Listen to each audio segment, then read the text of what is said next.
Hey guys, Mitko here from DN Models. Today we're unboxing a long-awaited kit, a new tooling of the Sturmgeschütz STUK III. This STUK III is a pre-production series vehicle and it is different from the ones that we are used to build.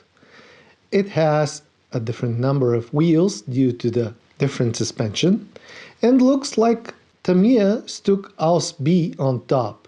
However, it is a whole different animal. This is MiniArt tooling, and as you might expect, there is an abundance of parts included, as well as photo-etch and magnificent tracks, all neatly combined in one kit, presenting a standalone perfection out of the box. On the other hand, for MiniArt, the box is surprisingly thin, but we gotta give it to the STUK size and its modest appearance overall. Also, we have only one actual version included and no interior, which explains everything regarding the box size. Inside, everything is packed into one big envelope and inside of it divided into sections. Instruction sheet is what we usually get from MiniArt. The sole difference is that it is slightly thinner, probably because of the Sturmgeschütz small size and the fact that this kit doesn't feature interior. The booklet is neat though, made from nice material and featuring great colors on the colored pages. The description says that photo etch and clear parts are included. Workable tracks are here as well, which is a true highlight of this kit. Accurate 7.5 cm STUK 37 gun L24 is what this STUK is equipped with, and all hatches are positionable. Opening the first page, there are renders of the kit as well as sprue descriptions, decal description, and photo etch sheet 2. The assembly starts with the suspension, which, typical for MiniArt, is abundant in details. Not for the inexperienced modeler either. Arm yourself with patience since there are many tiny and intricate details here. That is the price you pay for super accuracy though. And when you're dealing with MiniArt, there is no way around that. Unfortunately, being an armored vehicle, most of this will be hidden behind the mud and the dirt. The only way around this is if you can catalog every step of the way, building and weathering. However, the fun of modeling will be at very high level. The tracks included are not complex, but they will take time to complete. Those are workable, but you have to be very gentle to preserve their flexibility. Compared to larger models, these are tiny, so again, patience is the key. The model features small photo etch details here and there. Nothing major, but a lot of small particles. That makes it really detailed. It goes for the whole build. Here, I must add that this is demanding and especially for your eyes, this might be a challenge.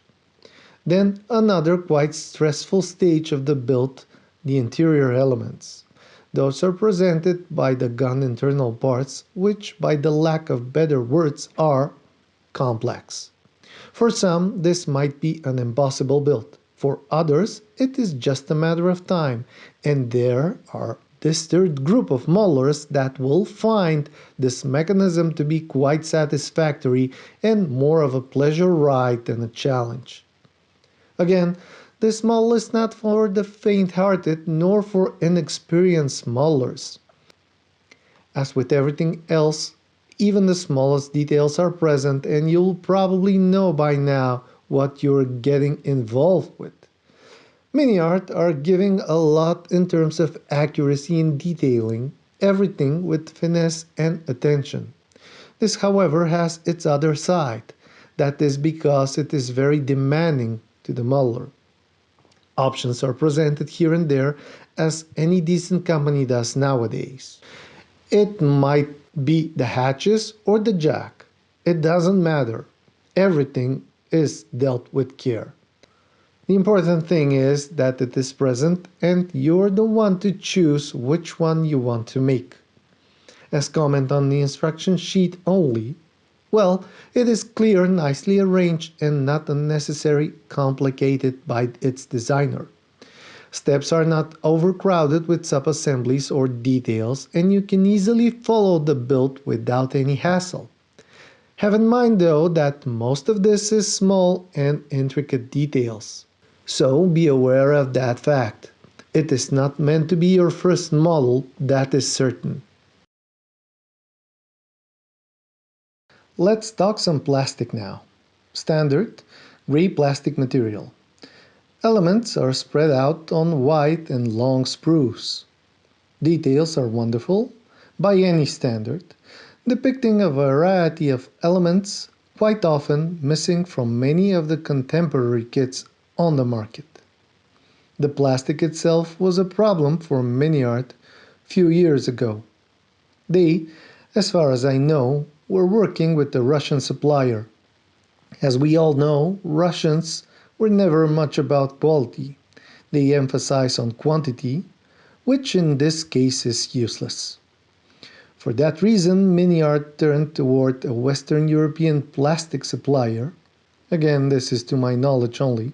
And now there are no cracks, no breakage, or defects on the elements, or at least not more than you can get with any other company out there. Thanks to that, all the bells and whistles are here. Welding lines, small handles, texture, etc. Not all of the items are perfect though. For example, the wheels could have been a bit more interesting, especially the tires. However, considering the mud and the dirt to be applied here, this is relatively irrelevant and I cannot consider it a miss from MiniArt. Above all, the engineering and the tiniest details are what pleases the eye once you get in touch with MiniArt Kit. Suspension is a key element in their kits. That includes everything from the wheels and tires through the idlers and sprockets, all up to the springs and every little detail that some consider useless complication. To some extent, it is like that. But if you really want one realistic kit, suspension and all of its elements are a mandatory part of that.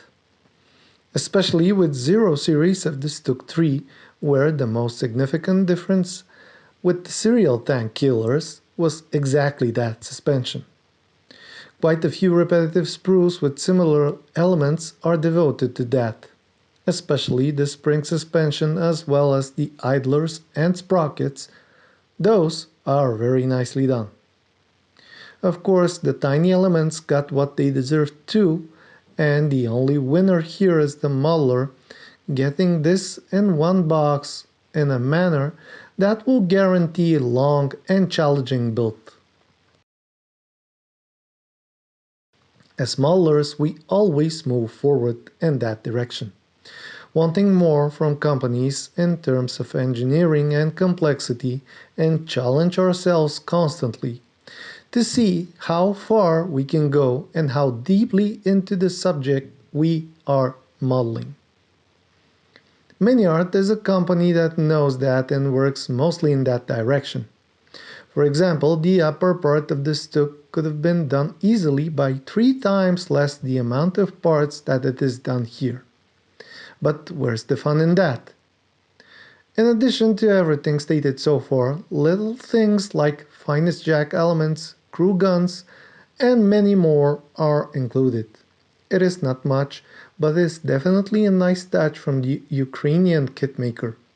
Not only that, but you'll have spares from this kit. There is hardly anything better in a kit than to have some leftovers for your next build. In time, everybody builds a storage from very useful and tricky small parts that in the end makes all the difference. But back to the parts we're supposed to use. Many of them are made from both sides, and some feature fabric imitation that is done in a brilliant way. Texture is wonderful all over. and that allows for better weathering options once you finish with the painting phase. Many of the tiny elements that are present are better than what we used to get from Dragon, which is surprising. Especially some of the tools where brackets with Dragon are chunkier. I know that many eyebrows will be raised by this comment, but you can see for yourself if you don't trust my judgment. All that you can see here can hardly be improved. While if you take most of the kits out there, you will need to work your way up to the level that here you get out of the box. For some, working that way is a modeling pleasure, but for others, kits as this are what they've been waiting for a long time. Another very pleasant part of the kit is the gun with its internal mechanism. Consisted of a myriad of parts, this, as mentioned before, will be one of the most demanding sections of this whole build. With that said, I have to add that there is no need of metal substitute for the barrel, nor even sanding, because everything is perfectly molded and thin. Alignment experience while building this will be required, but aside from that, it can hardly get any better than this. So, from head to toe, this STUK brings all the qualities of a 21st century kit. MiniArt might not be popular as Dragon for example, but it's enough to look at their sprues and their combination made from large and very tiny parts, so to be certain that each and every one of them was made with love to the miniature. Tracks are one of the highlights of this kit, not only as quality but as a presence by itself. That will save you money from aftermarket and at no additional costs in terms of detailing. There is track links, pins and assembly tool included. This tool can accommodate several tracks at a time to save you some hassle. What I would suggest in this case, because those tracks need clean building and gluing, is once you start your build, take 10-15 minutes each day at the start or at the end of your working session devoted solely to track building. First cutting and cleaning them from the attachment points, then gluing them into the track length. This is the method I use, especially with the fact that I come from aircraft modeling, where such repetitive parts are rare. The approach mentioned works perfectly fine for me. And the tracks here, they are a jam. Same quality, probably even better than the aftermarket. Those are included in the kit. And have in mind that the decent tracks from any aftermarket company will cost pretty much as this whole kit, which usually hurts. Decals, photo-etch and clear plastic is what comes next. Besides the photo-etch, which is very decent in size, both of the rest are represented by small items. Decals are printed on a blue sheet, featuring 2 crosses, 3 letters and 2 equal-looking symbols with different colors. This vehicle was built in extremely low numbers, so this is self-explanatory. Clear parts are very few too, pretty normal considering this is an armor vehicle. Not much gloss over it. Nice mold though, clear and crisp. Photo-etch is a whole different story. Very thin and delicate, typical for MiniArt, which are famous with their photo-etch. And featuring various elements that you will catch a glimpse in the conclusion of this video. Packed in an envelope, something that, besides in MiniArt, I haven't seen anywhere else. Nice touch, as many others actually in this kit. Not only that, but perfect protection of the delicate metal part.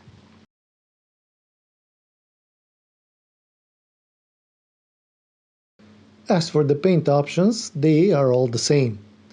Panzer Gray, with the sole difference represented partially by the decals. Actually, this isn't unexpected considering the times when this STUK was built. Important thing here is that you can go wild with the color modulation and even if you cut the decals out of the equation, you'll still be perfectly within the acceptable realism. These vehicles offer two things that are very specific. A lot of shades of the gray and various modulation techniques, all achieved with paints through airbrushing or oils through paintbrush, as well as weathering where you can go really crazy using whatever you can think of. The other neat thing about those vehicles was the fact that they were used quite often as mules with their engine deck covered with all kinds of stowage, when you can go even crazier with the weathering and various molding techniques. At first glance, not much is offered by three single-tone dark gray vehicles, but when you come to think of it, there is actually enough behind this. And you can explore and create. Depending on the perspective, this might be even the better option for painting. Compared, of course, with the various German three-tone camo schemes typical for late war vehicles. Now, let's conclude. What can be better than this kit? Well, probably production STUKs made with that same quality from the same manufacturer. If we consider all that it's on the market currently, this STUK's only competition is embedded in isolated Dragon releases. And I mean only smart kits that once included tracks, metal parts, etc. Now, rarity on the market. Other than that, this is probably the best option of STUKs available. One thing is certain, it is the rarest one of them.